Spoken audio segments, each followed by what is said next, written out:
morning mga kapatid. Nasaan man po kayo naroon ngayon. Uh, Narito po tayo muli upang pag-usapan ang banal na salita ng Panginoon Diyos. Ang aking pong topic for today is about the 7 last word of Jesus Christ. So, sa isang tao pong mamamatay na sa ating sirkular na buhay, meron po tayong tinatawag na huling habilin, no? Kung may mga gusto tayong sabihin o isang taong mamamatay na may gustong sabihin sa kanyang mga maiiwan. So, ganun din po. Alamin po natin kung ano ang 7 salita na binitawan ng Panginoon Diyos at kung ano po ang significant ito sa ating mga buhay. So, Jesus Christ died on the cross to redeem mankind. Alam po nating lahat na ang Panginoon Diyos ay namatay sa krus ng Kalbaryo, hindi dahil siya ay nagkasala, bagkus ito po ay nangyari dahil sa ating mga kasalanan. Tayo po ay tinubos ng Diyos sa ating mga kasalanan na dapat tayo ang naroon sa cross to save the mankind from the dominion of darkness and free from our sin because of His unconditional for us. So ano po ba ang dominion of darkness? Ang dominion of darkness, ito po yung kapamahalaan ng kaaway o ni Satanas sa atin. Marami po sa atin ang hindi nalalaman na tayo po ay nakagapos sa kasalanan, sa kapamahalaan ng demonyo, at ang akala po natin okay lang, nakikilala natin ang Panginoon Diyos, pero hindi po, unless na magkaroon ka po tayo ng relasyon sa Diyos. Christ was mocked and tortured in the praetorium. He condemned to death by Pontius Pilate. He carried his cross up to Via de la Rosa to Jerusalem. Jesus nailed on the cross, hung between the 2 criminals. So, ang Panginoon Diyos po ay sobra ang pinagdahan ng hirap para sa atin, para sa iyo, para sa akin, para sa ating lahat. Imagine mo po na ang isang taong papatayin na instead na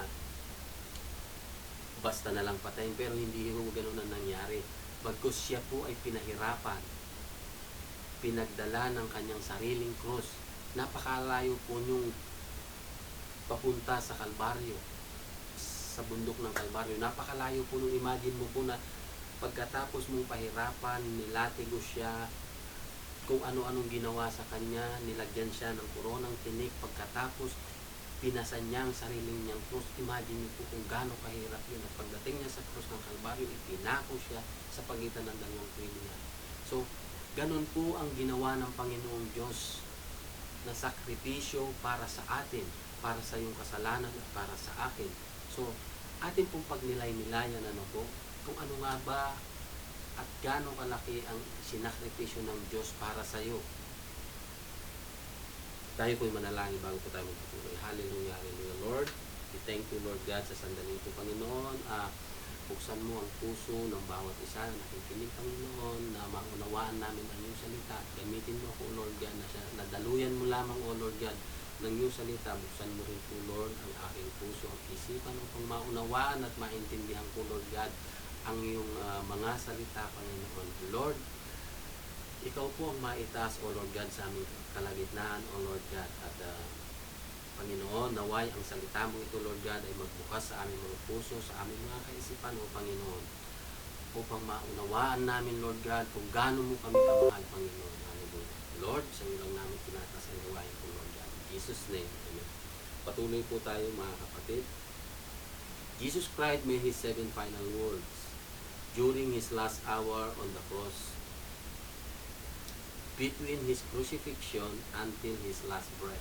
So, ito po yung nangyari po ang mga salitang ito mula po nung siyang ipako hanggang po sa huling hininga niya. Atin pong alamin, ating himayin kung ano po ang mga nasambit ng Panginoon dito. Number 1 po na sinabi ng Panginoong Diyos is, Jesus speak to the Heavenly Father. Ito po yung sinabi ng Panginoon Diyos nung siya ay nakapako na. Ito po yung makikita natin sa Luke 23 verse 34. Jesus said, Father, forgive them for they do not know what they are doing. So, imagine mo po, kung ikaw po, na ikaw na ay pinahirapan, kung ano ang ginawa mo sa iyo, sa ating sirkular na buhay, kaya mo kayang patawarin ang isang tao na nanakit sa iyo? Sa palagay ko po, hindi. Napakahirap. Pero imagine mo po, kung alam po nating lahat kung ano ang ginawa ng mga Roman soldier sa ating Panginoon, kung gaano pagpapahirap ang ginawa sa Kanya. Pero imagine mo po, ito ang sinabi ng Panginoon Diyos. Ipinagdasal pa niya ang mga taong ito sa Panginoon na patawarin sila sapagkat hindi nila alam ang kanilang ginagawa. In the midst of His excruciating suffering, the heart of Jesus Christ was focused on other rather than Himself. Here we see the nature of His divine and unconditional love for us. So imagine mo po, never ang Panginoon Diyos nag-isip ng masama sa tao, sa atin, dahil sa simula pa lamang po, pagpunta rito ng Panginoon Diyos, ang purpose niya ay iligtas ang sangkatauhan, kaya ganun na lamang po ang pagmamahal niya sa atin. Jesus of Nazareth is looking down from the cross just after He was crucified between the two criminals. He sees the soldier who have mocked and tortured Him nailed on the cross. Probably remember also who sentenced Him. At ito po yung si Caiaphas. Ito yung nagpasimula ng lahat. Ito yung high priest na nung nalaman nito na ang Panginoong Diyos ay nangangaral, nagpapagaling ng may sakit, at kung ano-ano pa ang ginawa ng Panginoong Diyos para tulungan ng tao, ito pong high priest na ito na si Caiaphas, siya po ang nagplano para ipapatay ang ating Panginoon. Pero ganun pa man ang nangyari, never po na nag-isip ng masama ang Panginoon Diyos sa kanila. At ganun din po during that time po na ang Panginoon Diyos ay nakapako na sa cross, iniisip din po niya tayo. Na tayo na patuloy na nagdi-deny sa Kanya sa araw-araw ng ating buhay. Araw-araw nating kinakalimutan ang Panginoong Diyos sa ating buhay sapagkat napakarami natin na inuuna. Napakarami sa atin na mas pinahalagan pa ang mga walang kwentang bagay kesa ang salita ng Diyos o ang maglingkod sa Panginoon. Pero ganun pa man ang ginawa natin, ang Panginoon Diyos ay inisip tayo. Inisip niya ang kapakanan natin. Never siyang nagalit sa atin. Ganun po tayo kamahal ng Panginoon Diyos, mga kapatid. Nasa kabila ng araw-araw na pagdinay natin sa Kanya. Sa lahat po ng ginawa nila sa Kanya, lahat ng ginawa natin sa Kanya, sa ating mga kasalanan, ang Panginoon ba ay nakapagsalita man lang ng masama sa atin? Does He react anger? No. Never po siya na nagalit sa atin. At the height of His physical suffering, His love prevails. Nandun, hindi nawala ang pagmamahal ng Diyos sapagkat sa simula pa lang, iyon na ang dahilan ng Panginoon Diyos kung bakit siya pumunta rito sa lupa. Bakit ang Diyos ay nagkatawan tao. Yun ay dahil sa pagmamahal niya at alam niyang siya ay mamamatay sa cross dahil sa pagmamahal niya sa atin. Imagine mo po. He asked His Father to forgive us, and because of His very sacrificial on the cross, we are forgiven. At dahil po sa ginawa niyang yun sa cross, tayo po ay napatawad. Ang kasalanan mo, ang kasalanan ko, ang kasalanan ng lahat natin ay napatawad. Tayo ay nilinis ng Diyos sa Kanyang sariling dugo. Inalay niya ang Kanyang buhay para sa ating lahat. Minsan po ba naisip mo na sa iyong sarili kung ano nga ba ang ginawa ng Diyos sa iyo? At ano ba ang ginawa mo sa Panginoon para i-appreciate mo yung ginawa ng Diyos na paghihirap sa cross? Minsan po ba naisip natin sa sarili natin? Siguro po pagkatapos nating marinig ang mga salitang ito, subukan po nating pag-isipan, pumunta tayo sa isang lugar, sa isang sulok, kung saan tayo lamang at ang Panginoong Diyos. Subukan po nating isipin yung mga sakripisyong ginawa ng Diyos para sa atin. At isipin po natin ang ating sarili, kung anong ginagawa natin ngayon, at kung anong ginagawa natin, ito ba'y nakakalugod sa Diyos o hindi? Isipin po natin yun. Kung paano natin i-appreciate yung ginawang sakripisyo ng Diyos. Jesus teaches us forgiveness in the Lord's Prayer. Palagi pong itinuturo sa atin ng Panginoon, kung nagbabasa po kayo ng Biblia at kung babasahin niyo po ang Bible, makikita po natin doon na itinuturo ng Panginoon ang pagpapatawad. Ngayon mga kapatid, kaya mo bang magpatawad? Forgive us our trespasses as we forgive those who trespass against us. Jesus' blood was poured out on the cross of Calvary for the forgiveness of our sin. So, ano pong ibig sabihin? Tayo po ay makasalanan, napakarami nating kasalanan. Ngunit sa pagmamahal ng Panginoong Diyos ay pinatawad niya tayo, lininis niya tayo. Ngayon sa sarili mo, kaya mo ba magpatawad? Kung ano man ang nararamdaman mo sa puso mo, sa mga sandaling ito, kaya mo po ba magpatawad sa kung sino man ang nakasakit sa iyo? Nasaktan ka man o nakasakit ka man, kaya mo bang humingi ng tawad sa kanila o patawarin sila? Sapagkat isipin mo na lang na ang Panginoong Diyos ibinigay niya ang buhay niya para sa iyong kasalanan, para ikaw ay mapatawad. Kaya mo rin po bang gawin yan? Kaya nga po itinuturo palagi ng Panginoong Diyos na patawarin mo ang iyong kaaway. Mahalin mo ang iyong kaaway at ipagdasal mo yung mga taong nagpa-persecute sa iyo. Kaya po ba natin yun? Pero alam niyo po, bilang isang tao, alam ko pong napakahirap. Pero kung ang Panginoong Diyos po ay sumasa atin, kung ang Panginoong Diyos ay tinanggap natin, hindi po mahirap magpatawad. Napakasarap pong magpatawad. Kasi doon po natin mararamdaman yung tunay na kaligayahan kapag naibigay mo yung kapatawaran sa taong nagkasala sa iyo. In the midst of His suffering, the heart of Jesus Christ was focused not Himself, but sa atin po. Yun po, imagine mo, na yung lahat na nagkasala, nagpahirap sa Kanya,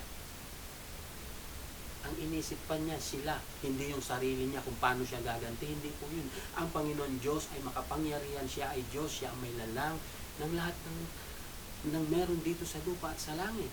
So, ibig sabihin, Diyos is powerful, kaya niyang lipulin lahat ng mga tao na nagpahirap sa Kanya. Pero bakit hindi po niya ginawa? Yun ay dahil sa pagmamahal po niya sa atin, sa kanila, sapagkat ang Panginoong Diyos ay pumunta rito sa lupa upang tubusin ang ating mga kasalanan, hindi para sa mga matitino, kundi para sa lahat. Ibig sabihin po nun, makasalanan ka man o hindi, ang pagpapatawad at pagmamahal ng Diyos ay para sa ating lahat.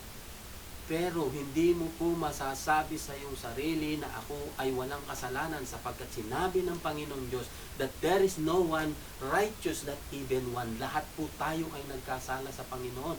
At ang kasalanan po natin yun ay hindi natin malilinis o hindi natin mababayaran ng kahit anong gawang mabuti natin dito sa lupa. Bagkus, ang Panginoong Diyos lamang po, si Jesucristo lamang, ang makakapaglinis ng kasalanan yun. Sabi nga po sa Biblia, nagkasala ang tao ng dahil sa isang tao. Iyon po ay si Adan, at mababaliwala ang kasalanan yun ng dahil sa isang tao lang din. At iyon po ang Panginoong Hesus na nagkatawang tao, pumarito sa lupa upang tubusin ang ating mga kasalanan. Imagine mo po, napakasarap na tayo ay pinatawad ng Panginoong Diyos. Amen po.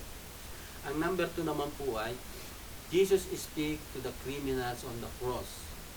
Ito po ay makikita natin sa Luke 23 verse 43. I tell you the truth, today you will be with me in paradise. So bakit po niya nasabi yun? One of the criminal who was crucified with Christ had recognized who Jesus was and expressed faith in Him as Lord and Savior. Here we see God's grace poured out through faith as Jesus assured the dying man of His forgiveness and eternal salvation.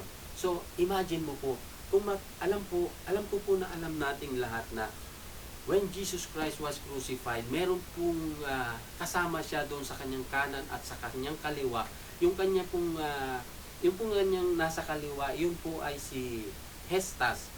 At yung kanyang pong nasa kanan, siya naman po ay si Dismas. Yung pong nasa kaliwa niya, siya po yung nag nang insulto sa kanya na sinabi na kung ikaw nga ang anak ng Diyos, bakit hindi mo tulungan ang sarili mo at bumaba ka dyan. So, kumbaga, ininsulto niya ang Panginoong Diyos. Samantalang yung isa po, yung kanyang nasa kanan na si Dismas, ang sabi niya, nararapat lamang ito sa atin sapagkat tayo'y nagkasala. Sila po ay magnanakaw. So, kumbaga, doon, the moment po na binanggit yun ni Dismas, ibig sabihin, nandun na po yung acceptance, nandun na yung repentance. So, nagsisi na siya sa sandaling yon. Kaya nga po sinabi niya sa Panginoon, instead na tuksuin o insultuhin ang Panginoon, ang sabi niya po lang sa Panginoon is, alalahanin mo ako kapag ikaw ay nandun na sa iyong kaharian. So, ano pong ibig sabihin sa salitang ito? Kung aling pong pakaisipin, ipinapakita po ng salitang ito na kapag tayo po ay nagrepent o humingi ng kapatawaran, tinanggap natin ang Panginoong Hesus by faith, agad po ipagkakaloob ng Diyos ang kapatawaran sa atin. Ito po ang patunay, mga kapatid. Kasi dito sinabi ng Panginoong Diyos, ulitin ko po, sa Luke 23 verse 43, hindi po ito sariling salita ko lamang. Bagkus makikita niyo po ito sa Bible. Ang sabi niya po rito, I tell you the truth. Today you will be with me in paradise. Ano pong ginawa nun? Wala siyang ginawa. Bagkus nagsisi lamang siya sa kanyang ng buong puso at tinanggap ang Panginoong Diyos. Mga kapatid, tayo rin po. Kaya natin gawin yun. Magsisi tayo sa ating mga kasalanan. Kung tunay na ina-appreciate natin yung ginawa ng Panginoong Diyos. Magsisi po tayo ng taos sa ating mga puso, totoo sa ating mga puso, tanggapin natin ang Diyos sa ating puso ng buong puso natin bilang ating dakilang Diyos at tagapagligtas. At ang kanya pong kapatawaran ay ibigay niya sa atin. Katulad ng isang magnanakaw na yun, na sa buong buhay niya wala siyang ginawa kundi gumawa ng kasamaan, gumawa ng mga bagay na hindi nakakalugod sa Diyos. Pero the moment po na naghingi siya ng kapatawaran sa Panginoon Diyos, nagrepent siya, ang Diyos po ay sobrang mapagmahal sa atin, mga kapatid. Kaya nga po ibinigay niya yung buhay niya. Yun po dahil sa pagmamahal niya. Makita ka lang niya. Makita lang niya na tayo ay nagsisi at tinanggap siya ng buong puso. Iyon lang po ang kailangan, mga kapatid. Kaya kung alam mo po natin sa sarili natin, maaring pwede po tayong magsinungaling sa ating mga kapwa-tao. Pero never po tayo makapagsinungaling sa Panginoon Diyos. Sapagkat nakikita po ng Diyos ang ating puso, mga kapatid. Wala po tayong itatago sa Panginoon. Amen po? Not only the religious leader or the soldier ang nanukso po sa kanya. Bagkus, iyon din po isang kasama niya sa krus. Nasa kanyang kaliwa. But the criminal on the right speak up for Jesus, explaining the two criminals are receiving their just due, whereas this man has done nothing wrong. Then, turning to Jesus, he asked Jesus to remember when you come in your kingdom. So, ito nga po yung sinasabi ko kanina na tinanggap nung taong ito na sila ay nararapat lang parusahan dahil sila ay nagkasala. Ngunit si Jesus Christ ay hindi nararapat parusahan sapagkat siya walang kasalanan. Yun po ang kanyang ipinapaliwanag doon sa kanyang kasamang magnanakaw. So, nang dahil nga po sa kanyang pag-repent, paghingi ng kapatawaran, kaya po tinatawag ng Panginoon Diyos. Ganun po mapagmahal ang ating Panginoon. Jesus show His divinity by opening heaven from a repentant sinner, showing us hope for salvation. If we turn our heart into repentance, then we will receive His forgiveness, same as our circular life. If we turn away to our wicked ways, we will also be with Jesus Christ at the end of our lives. So, iyon po napakalinaw po na ito sa ating mga circular na buhay, Bagamat ngayon, siguro hindi natin naiisip, ang karamihan na hindi natin naiisip ang mga bagay na ganito sapagkat sila ay nagpapakalunod sa kasayahan dito sa mundong ito. Pero mga kapatid, dapat po natin isipin na hindi natin hawak ang buhay. Hindi natin hawak kung anong mangyayari mamaya, hindi natin hawak kung anong mangyayari bukas. Baka kung hindi na dumating yung pagkakataon ito na dumating sa pagkakataon na doon sa magnanakaw na isa, baka hindi po dumating sa atin. Baka po bigla na lang tayo na mamaya hindi na tayo huminga. Baka po bukas hindi na tayo magising. Hindi na dumating yung pagkakataon ito na makahingi pa tayo ng kapatawaran sa Panginoon. Mga kapatid, pag-isipan po natin. Napakaganda po ng ino-offer sa atin ng Panginoon Jesus. Ang kanyang forgiveness, ang eternal salvation. Napakadali po ng pinapagawa sa atin ng Panginoon Diyos. Humingi lang tayo ng kapatawaran sa Kanya, ng buong puso tanggapin siya at talikuran kung ano man ang mga bagay na ginagawa natin na hindi nakakalugod sa Diyos. Alam po natin ang ating mga sarili. Kayo lang po ang makakasagot. Tayo lang po makakasagot. Because of His faith, I tell you the truth, today you will be with me in paradise. Wow, ang sarap pong pakinggan, ano? Kung halimbawa na alam mo na mamamatay ka na, katulad ng magnanakaw na yun, alam niya na iyon na ang katapusan ng kanyang buhay. Pero when God, Jesus Christ, gave him the assurance that you will be with me in paradise, wow, parang, okay Lord, mamatay na ako ngayon, tara na sa iyong kaharian. Siguro po kung ako yun, talagang gagawin ko sa Panginoon na, okay Lord, salamat, o tara na. Di po ba? Napakasarap sabihin na yung i-assure sa iyo ng Panginoon na you will be saved, that you will be with me in paradise. Wow. Buhay na walang hanggan ang ino-offer ng Panginoong Diyos. Kung dito, masarap ang buhay mo dahil ikaw ay kumakamal ng limpak-limpak na buhay sa isang marangyang buhay, pero wala ang Diyos sa iyo. Siguro po, panahon na para mag-isip-isip po tayo. Amen po? Number 3 po, Jesus speak to Mary and John. Sabi po sa John 19:26-27, when Jesus saw his mother and the disciple whom he loved standing nearby, he said to his mother, Dear woman, here is your son, and to the disciple, here is your mother. Jesus, looking down from the cross, was still filled with the concern of a son for the earthly needs of his mother. None of his brothers were there to care for her. So, he gave his task to Apostle John. Here we clearly see Christ's humanity. So, makikita po natin dito na ang pagiging tao ng Panginoon Diyos. Sapagkat tayo po ay naniniwala na ang Diyos ay, na si Kristo ay Panginoon at tao. So, kaya po dito, kaya nga po, pinapakita rito yung pagiging human o pagiging tao ng Diyos. Nandun po yung kanyang pag-aalala at pagmamahal sa kanyang ina sapagkat during that time po, hindi niya nakita ron yung kanyang mga kapatid, yung earthly brother niya. Kundi ang nandun lamang po yung kanyang apostol na si John at saka yung kanyang ina. Kaya po, nag-aalala siya dahil yun po ay sa pagmamahal niya sa kanyang ina, kay Maria. Kaya po, ipinagbiling niya ang kanyang ina kay John.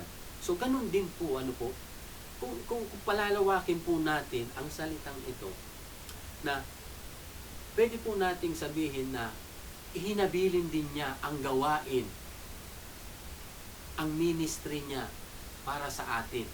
Ang ibig sabihin ko po is, na ipagpatuloy natin ang nasimulan ng Panginoong Diyos.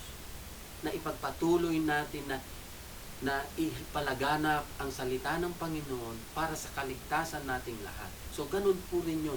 Maihahalin tulad po natin yun sa paghahabilin niya sa kanyang ina kay John. Amen po. Jesus speak to Mary and John.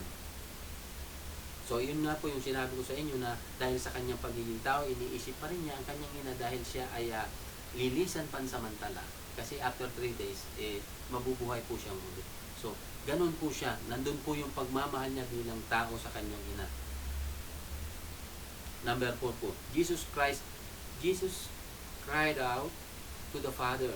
Ito po ay makikita natin sa Matthew 27 verse 46 at ganun din po sa Mark 15 verse 34. And about the 9th hour, Jesus cried out with a loud voice saying, Eli, Eli, lama sabachthani. Na ang ibig sabihin po yun is, my God, why you have forsaken me? In the darkness hour of His suffering, Jesus cried out to God, why are you so far from saving me? So, bakit po nasabi ng Panginoon yun? My God, I cry out by day, but you do not answer. By night, but I find not rest. It was a quite apparent the agony of Christ felt as the express separation from God. Here we see Father turning away from the Son as Jesus before the full weight of our sin. So, bakit po niya nasabi na, my God, why you have forsaken me? Dito po, naramdaman ng Panginoon Diyos ang kalungkutan. Bakit po? Bakit ko po masasabing naramdaman ng Panginoon Diyos dito ang kalungkutan? Sapagkat naramdaman po niya na hindi siya pinakinggan ng Ama sa langit sa mga pagkakataong ito. Bakit po? Sapagkat po ang Panginoon, ang Diyos Ama na nasa langit, ay hindi tumitingin sa isang nangyari po ito sapagkat ang Panginoong Hesus po ay punong-puno ng kasalanan sa sandaling ito. Ang kasalanan ito po ay ang mga kasalanan natin. Sapagkat ang kasalanan natin ay napunta sa Panginoon. Kung bakit sa sandaling ito na naramdaman niya na siya ay hindi naman tinalikuran ng Diyos Ama, bagkus hindi dininig ng Panginoong Diyos yung kanyang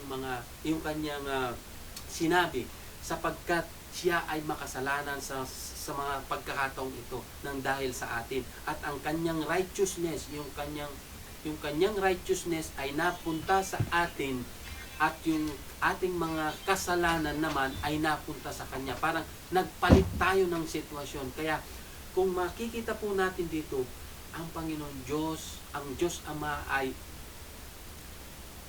hindi tumitingin sa kasalanan, sapagkat kung matatandaan po natin, before we receive Christ sa ating mga buhay, meron pong barrier sa ating gitna. Iyon po ay ang kasalanan. Iyon po ang humaharang sa pagitan natin ng Diyos, ang kasalanan. At ang kasalanan na yun ay napunta sa Panginoon sa mga sandaling ito. Kaya sinabi po ng Panginoon na, my God, why you have forsaken me? So, kasi po, ng time na yun, punong-puno ng kasalanan ang ating Panginoon Diyos. Iyon po yung sa atin. Kinuha niya lahat ng ating kasalanan at napunta sa Kanya, at ang Kanyang kaluwalhatian naman ay napunta sa atin. Number 5 po, sabi po dito, I am thirsty. So, ito po, nauhaw po siya rito. Sabi po sa John 19 verse 28, Jesus knew that everything was not now finished. And to fulfill the scripture, He said, I am thirsty. Jesus refused the initial drink of vinegar. Matatandaan niyo po siya, no? Parang nilagyan siya ng isang tela ng damit at kinuha sa kanyang labi. So, tinanggihan po niya kasi dito, yung sabi niya, ako'y nauuhaw, hindi po to a physical thirsty o yung physical na pagkauhaw natin sa tubig. Akin pong ipapaliwanag sa inyo kung ano pong ibig sabihin nito. No po? Jesus expressed His human and physical suffering. The wounds inflicted upon Him in the scourging, the crowning of thorns, losing blood of the 3 hours walk from the city of Jerusalem to the Calvary. So, imagine po, no? 3 hours siya naglakad papunta sa krus ng Calvary. Pinahirapan siya. Maraming dugo ang tumaga sa kanyang katawan sa pagputong ng korona sa kanyang ulo. So, bilang tao, nakaramdam po siya ng uhaw.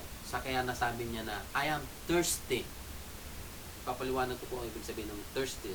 Ayan. Jesus Christ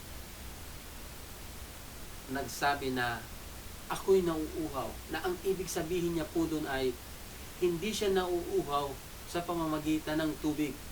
Bagkus, ang Panginoong Diyos po ay nauuhaw sa pagmamahal ng Ama, na nararamdaman niya na ang Ama ay hindi siya, kumbaga hindi siya pinansin kasi siya ay makasalanan during that time. At nauuhaw siya sa pagmamahal ng kanyang ina, nauuhaw siya sa pagmamahal ng kanyang mga apostol, nauuhaw siya sa pagmamahal natin. Yun po ang ibig sabihin. Kasi kung matatandaan po natin, sinabi niya noon sa Samaritan woman, doon sa Jacob's well. He met the Samaritan woman in the Jacob's well. After first asking for a drink, humingi pa siya ng tubig noon. Sabi niya doon sa babae, kung natatandaan niyo po yun. He answered the woman, everyone who drinks of this water will be thirsty again. So sabi niya po doon sa babae, but those who drink of the water that I will give them will never be thirsty. So ano pong ibig sabihin ng Panginoong Diyos doon?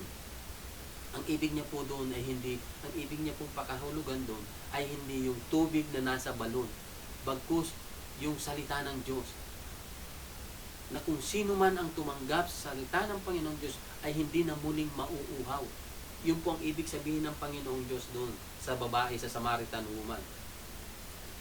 The water that I will give you will become a spring of water gushing up to eternal life. It implies there is no more physical thirst. So, ibig sabihin po dito, kung ang isang tao o ang Diyos na nag-o-offer ng isang tubig na sinabi niya sa Samaritan woman na if you will drink the water that I will give you, you will never feel a thirst again. So, ibig sabihin po, kung siya mismo ang nagsasabi nun na kapag uminom ka ng tubig na ito, ay hindi ka naman mauuhaw kailanman, bakit siya mismo ay nauuhaw? Kaya po, hindi po physical na tubig ang ibig sabihin ng Panginoon Diyos dito. Bagkus, ang ibig sabihin po ng Panginoon Diyos dito ay ang buhay na walang hanggan. Ang eternal life, yun po ang gustong ibigay ng Panginoon Diyos sa Samaritan woman. At ganun din po ang ibig sabihin ng Panginoon Diyos dito na siya ay nauuhaw sa pagmamahal ng mga tao, ng nakasama niya, ng kanyang ina, ng God the Father. Yun po ang ibig sabihin niya rito. Hindi po yung physical na tubig na siya ay nauuhaw, kundi ang buhay na walang hanggan po. Yun pong pagkauhaw na yun ang ibig niyang sabihin. The very moment He's suffering, Jesus also thirsts in spiritual sense. Who has left Him unaided during the dreadful hour when He must fulfill His mission all alone. And the thirst for the love and salvation of His people, the human race. Yun po, doon po siya nauuhaw sa pagpamahal ng Ama, kundi sa tubig, na yung physical na tubig. Nauuhaw po siya sa pagmamahal ng Ama, nauuhaw po siya sa pagmamahal natin. Number 6 po. Sabi niya po rito, it is finished. Makikita po natin ito sa John 19 verse 30. He said, it is finished. And He bowed His head and handed over the Spirit to the Father. So, Jesus knew He was suffering and crucifixion for a purpose. So, from the beginning po, nang bumaba sa lupa ang ating Panginoong Jesus, alam niya po na siya ay mapapako sa krus. Alam po niya na siya ay pahihirapan. Alam po niya na siya ay mamamatay. Pero bakit po siya nagpatuloy? From the beginning, alam po niya ang purpose. Yun po ay iligtas tayo, tubusin tayo, kahit ang maging kapalit nito ay ang kanyang sariling buhay, ang kanyang kamatayan. No one takes it from me, but I lay it down of my own accord. I have authority to lay it down and authority to take it up again. This command I received from my Father. So, sa kanya pong sariling, sariling kagustuhan. Kaya sinabi niya po dito na, kumbaga sa ating tao, kaya kong pumunta ron. Kaya kong pumunta ron. Kumbaga, kaya niyang gawin lahat. Kaya nga po sabi niya dito, I have authority to lay it down and I have authority to take it up again. So, ang ibig niya po sabihin dito na kahit siya'y mamatay, mabubuhay siyang muli. Iyon po ang kanyang ibig sabihin. At iyon po ay nangyari. Ganun po makapangyarihan ng ating Panginoon Diyos. At nang dahil sa kanyang pagmamahal sa atin, na kahit alam niya siya'y mahihirapan, nagpatuloy po siya. Yun po ay dahil sa pagmamahal niya sa iyo at sa atin, sa ating lahat po. The meaning was not only Christ's earthly ministry. Yung pong pagkasabi niya na it is finished, hindi po yun ibig sabihin na tapos na ang aking earthly ministry, natapos ko na. Hindi po yun, hindi lang po yun dahil doon. Not only his suffering and dying, hindi lang po natatapos na sinabi niya na it is finished, tapos na ako, pagod na ako, mamatay na ako. Hindi po yun dahil lang doon. Hindi po yun dahil lang doon.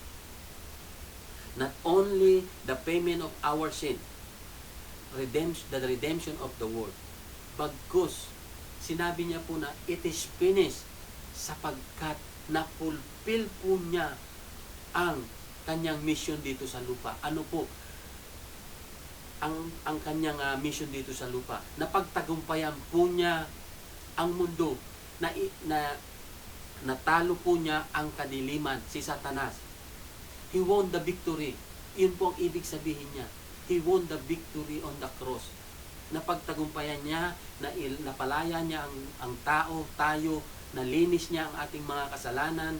Kaya nga po, this is a final act of obedience was completed. The scripture has been fulfilled. So, kung ano po ang nasusulat, iyon po ang ibig niyang sabihin. Napagtagumpayan niya ang kanyang mission dito sa lupa sa pamamagitan ng cross. He won the victory on the cross. The innocent lamb was slain for our sin, so that we might be forgiven. Jesus' recognition that his suffering is over and his task is completed. Jesus is obedient to the Father and gave his love for mankind by redeeming us with his death on the cross. So ito po yung ibig sabihin niya na it is finished. Siya po ang naging sacrificial lamb. Kung noon po sa Old Testament, sa Lumang Tipan, kapag tayo ay nagkasala para malinis ang ating kasalanan pansamantala, tayo po ay nag-offer ng mga bull or lamb. But dito po, ang Panginoon po mismo ang nag-offer. Siya po ang offering, siya yung lamb. Kaya nga po ang tawag sa kanya ay sacrificial lamb. Siya po mismo yung offering at siya rin po yung nag-offer. Imagine po na siyang nag-offer, siya rin ang offering. Ganun po ang ginawa ng Panginoong Diyos. Dahil po yun sa atin, sa pagmamahal po niya sa atin. Amen po. Kaya po napaka-bless po nating lahat mga kapatid na ang Panginoon Diyos ang nagmahal sa atin. Ibinigay niya ang buhay niya para sa ating lahat. Everything had done on the cross by Jesus Christ was the darkness day of mankind. But it is also the brightness and a victorious day of humanity because He won the victory. Amen po. Isipin niyo po, no? Iyon pong pagkapako at pagkamatay ng Panginoong Diyos sa krus ng Kalbaryo, yun po ang maituturing natin na darkest day of mankind. Lalong-lalo po sa kanyang mga followers o mga apostles, sa mga servants ni Lord. Iyon po ang the darkness day of mankind. But, iyon din po ang victorious, brightness and a victorious day of humanity because iyon din po ang time na pinagtagumpayan ng Diyos ang sangkatauhan, ang mundo. He overcome the world. Na iligtas niya ang sangkatauhan ko Kaya imbes po na tayo ay malungkot sa sandaling yun, dapat po tayo ay magbunyi, magpasalamat sa Panginoon sapagkat He won the victory. Tayo po ay nakalaya sa dominion of darkness kay Satanas. Napalaya po tayo ng Panginoon Diyos. Amen po. Napaka-bless po natin mga kapatid. At ang last word po ng Panginoon Diyos is, Jesus called out with a loud voice, Father, into your hand I commit my spirit. When He had said this, He breathed His last. So yun na po yung nalagutan na siya ng hininga. Jesus was obedient to His Father to the end, and His final word before His death on the cross was a prayer to His Father. Tayo po mga kapatid, kasi ang Panginoon Diyos ay pinagkatiwala niya ang kanyang kaluluwa sa Diyos Ama. Kaya nga sabi po niya is, pero tayo po mga kapatid, kanino ba tayo nagtitiwala? Ikaw, kayo, tayo. Kanino ka ba nagtitiwala? Kanino mo ipinagkakatiwala ang lahat? Kanino mo pinagkakatiwala ang buhay mo? Kanino mo pinagkakatiwala ang iyong kaluluwa? Sa iyo bang yaman? Sa iyo bang katanyagan? O sa Panginoon? Maaring ikaw ay nabubuhay ng marangya. Maaring ikaw ay nabubuhay ng sala. Parehas lang po yun. Ang pinaka-best po dyan is kung may Panginoon ka sa iyong buhay. Kaya po, napaka-best example po nito na tayo po ipagkatiwala lang natin ang ating buhay sa Panginoon lamang po, hindi sa ating yaman, hindi sa ating katanyagan, sapagkat po, ang lahat po yan ay mawawala. Hindi po natin yan madadala. Kung matatandaan nyo po na yung dalawang manggagawa na gumawa ng bahay na ang foundation ay buhangin at ang foundation ay bato. Ganun po yun. Mayahantiulad po natin yun. Kasi kung ang atin pong ipagkakatiwala ang ating buhay dahil sa ating yaman at katanyagan, yan po ay mawawala. Samantalang kung atin pong ipagkakatiwala ang lahat sa Panginoon, wow, tayo po ay nakakasiguro ng kaligtasan ng ating eternal life. So, para po tayo ay makasiguro ng ating kaligtasan, ang Panginoon Diyos lamang po ang ating pagtiwalaan sa ating buhay. At sa lahat ng ating gagawin, ang Diyos lamang po ang dapat natin pagtiwalaan. Amen po. We see His complete trust in Father. Jesus entered death in the same way He lived each day of His life, offering up His life as the perfect sacrifice and placing Himself in God's hand. So, yun po. Dapat po ganun din tayo na ang lahat ay ipinagkakatiwala natin sa Panginoon. Sapagkat po, wala pong ibang tutulong sa atin. Maaring may gamitin po ang Panginoon, pero ang lahat po ay nanggagaling sa Panginoon. So, bakit hindi po tayo dumiretso sa Panginoon? The relationship of Jesus to Father is revealed in the Gospel of John. He remarked, the Father and I as one. Kasi, kung minsan po may mga nagtatanong na, bakit siya tumatawag sa Ama? Ito nga po. Sabi po rito, the relationship of Jesus Christ and the Father is revealed in the Gospel of John. He remarked in John 10 verse 30, the Father and I as one. So, iyon po. Kaya minsan ang iba po na naguguluhan na bakit may Father, may Son, pero hindi po yun ang topic natin. So, ipinapakita ko lamang po dito na the Father and I, sabi niya, is one. Iisa lamang po sila. At nang dahil nga po sa pagmamahal ng Diyos sa atin, yun po ang ginawa niya. Ibinigay niya ang buhay niya as sacrificial lamb para sa ating pong mga kasalanan. Sabi nga po sa John 3:16, for God so loved the world that He gave His only begotten Son. Para sa atin po, that everyone who believes in Him will not perish but have eternal life. So, napakasimple lang po ng pinagagawa ng Panginoon. Maniwala tayo, tanggapin natin siya bilang ating Diyos at tagapagligtas. Mamuhay na naayon sa kalooban ng Diyos. At ang eternal life po, ang buhay na walang hanggan ay pagkakamot sa atin.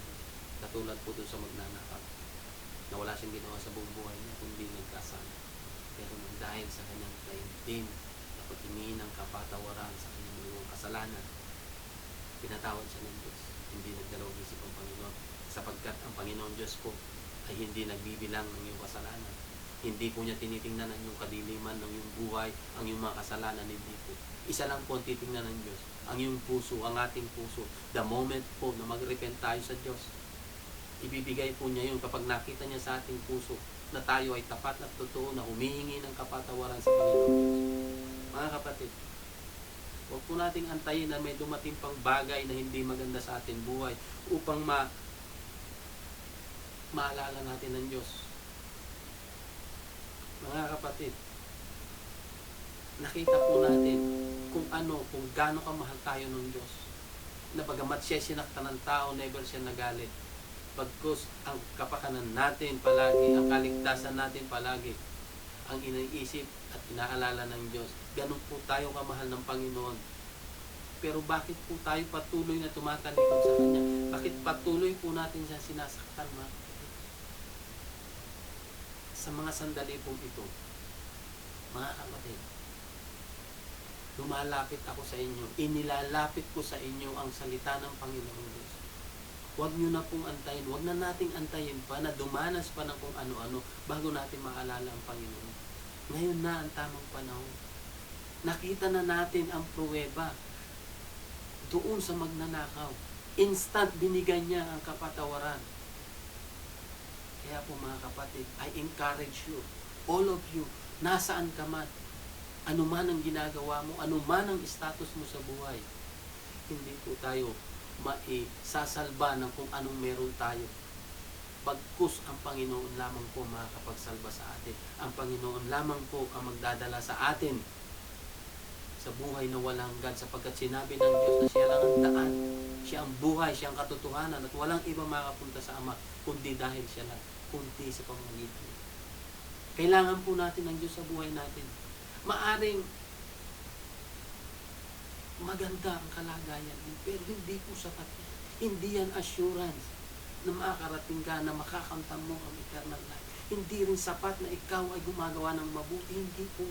Sapagkat ang salvation ay ibinigay sa atin ng libre ng Diyos para hindi mo masabi na ito dahil gumawa ko nito, dahil binayaran ko nito, dahil may ganito ko. Hindi po. Libre yan na ibinigay sa atin ng Diyos, na ang kapalit lamang ay ang ating katapatan sa Kanya. Ang paghingi ng kapatawaran na taos-puso at tumalikod sa mga makamundong gawain. Iyon lang ang hinihingi ng Diyos. Hindi mo kailangang maging mayaman para ikaw ay maligtas, hindi. Pero kung ibibigay sa iyo ng Panginoon Diyos ang pagkakataon na yan na ikaw ay maging marangya sa buhay, gamitin mo yan para sa Panginoon.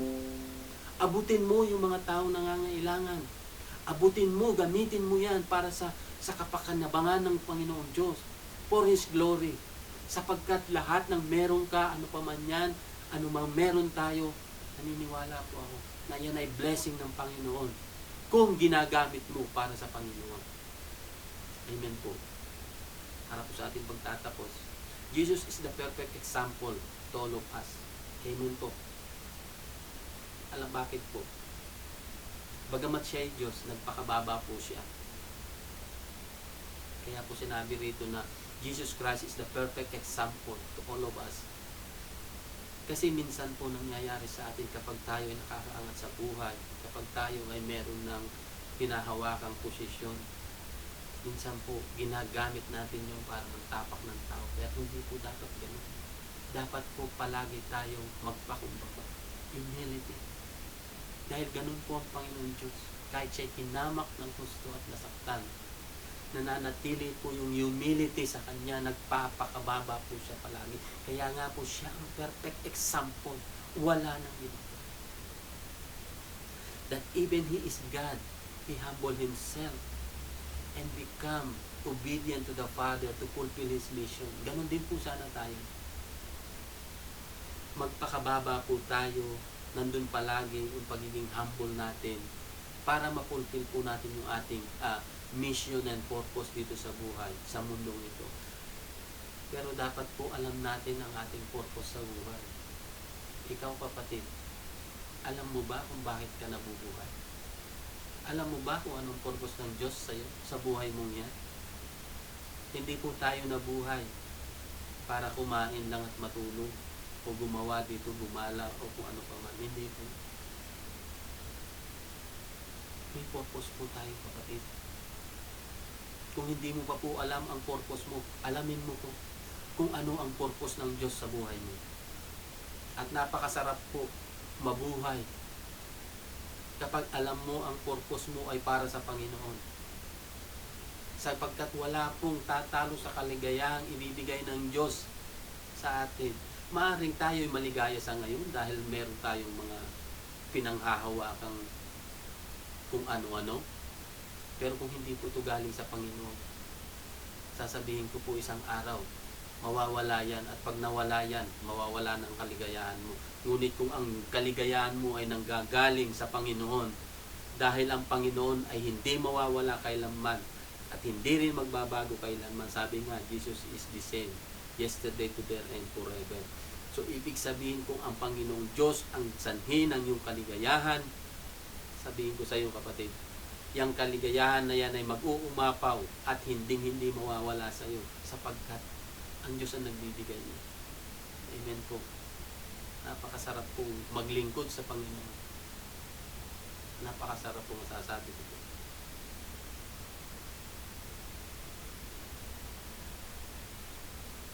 At the peak of His physical suffering, His love to humanity is still prevail because He knows by His sacrifice of the cross, we are forgiven and victorious. Kaya yun po. Kaya po minsan makikita natin na minsan kahit may mga tao na nakikita natin na ang saya-saya. Kahit sa kabila ng kanilang sitwasyon, hindi man kagandahan ang buhay nila, pero makikita natin na napakasaya nila. Dahil yung po ay sa Panginoon. Nanggagaling sa Panginoon ang kanilang kaligayahan. Dahil po yun sa pagmamahal ng Diyos. Kaya nga po kahit nahihirapan ng Diyos ang Panginoong Hesus sa krus ng Kalbaryo, ang pag-ibig niya ay nanatiling nandun para sa atin, nanatiling buhay. His love prevails. Kasi alam niya po kung bakit. Dahil alam niya na yung paghihirap niya na yun ay para sa atin. Dahil we are forgiven po. Dahil doon sa ginawa niya yun, we are forgiven. At nakamtan niya ang katagumpayan ng kanyang mission. Kaya mga kapatid, alamin mo po kung ano ang, kung hindi mo pa alam ang purpose, alamin mo. At kailangan mabuhay tayo, nakasama ang Panginoon Diyos. Gawin natin lahat ng bagay na kasama ang Diyos. Huwag mong gawin yun dahil para sa Panginoon. Hindi. Baka kailangan kasama mo ang Diyos sa lahat ng bagay. Kasi pinangako ng Diyos that He will never leave us nor forsake us. So, ibig sabihin, nandyan ang Panginoon Diyos sa ating palagi. Kasama natin sa ayos. Sabi nga niya, if you remain in me, I will remain in you. So, napakasarap po yan po ang assurance ng Diyos para sa atin. So, hanggang dito lang po. Maraming salamat po sa inyong lahat. At God bless po sa ating lahat. Tayo po ay manalangin ng saglit. Panginoong Hesus, maraming salamat po, Lord God, sa iyong ginawa sa krus ng Kalbaryo. Nang dahil dito, Lord God, pinatawad mo kami, Panginoon. Nakuha namin, Lord God, ang kapatawaran ng dahil sa iyo. Napagtagumpayan mo, Lord God, ang mundo, ang kasalanan ng mundo, Lord God. Napalaya mo kami, Lord God, sa sanikala ng kadiliman, Lord God. Maraming salamat, Lord God, sa iyong buhay na ibinigay para sa aming kapatawaran. And Lord, patuloy mo kaming gabayan, O Lord God. Ingatan mo kami, O Lord God, na kami patuloy, O Lord God, na maglingkod sa iyo, Panginoon. Lord, bigyan mo kami ng lakas, ng katapangan na ihayagin yung salita, O Lord God.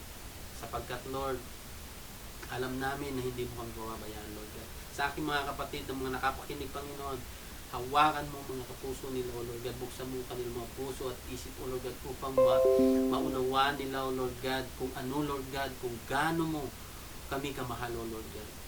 Panginoon, maraming salamat, Lord God. Patuloy mo kami patnubayan, O Lord God, hanggang sa muli mong pagdating, Panginoon.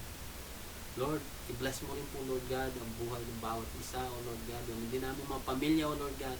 Ano man namin pinagdadaanan ngayon, Lord God, itong pandemic na ito, Lord God, alam ko, Lord, na ito'y baliwala, Panginoon, sapagkat kasama ka namin, O Lord God. Hindi kami kailangang matakot, Panginoon, sapagkat ikaw ang kasama namin. Lord, maraming salamat, Lord. Provide mo, Lord, ang aming mga pangangailangan, O Lord God. Dahil pinangako mo yun, Lord God, na hindi mo kami pagkukulangin, Panginoon. Magtiwala lang kami sa iyo, Lord God. Hingin namin kung ano mga nais namin, O Lord God, sa pangalan mo, Panginoon. At yung pagkakalog ko sa amin, Panginoon. Lord, we claim, O Lord God. We declare and declare, Lord God, na sinuot mo ang mga panganalangin, Panginoon. Lord, hanggang sa muli, maraming salamat. Tinataas ka namin sa mga buhay. Lord, sa iyo lang ang papuri at pasasalamat sa dakilang pangalan mo. In Jesus' name,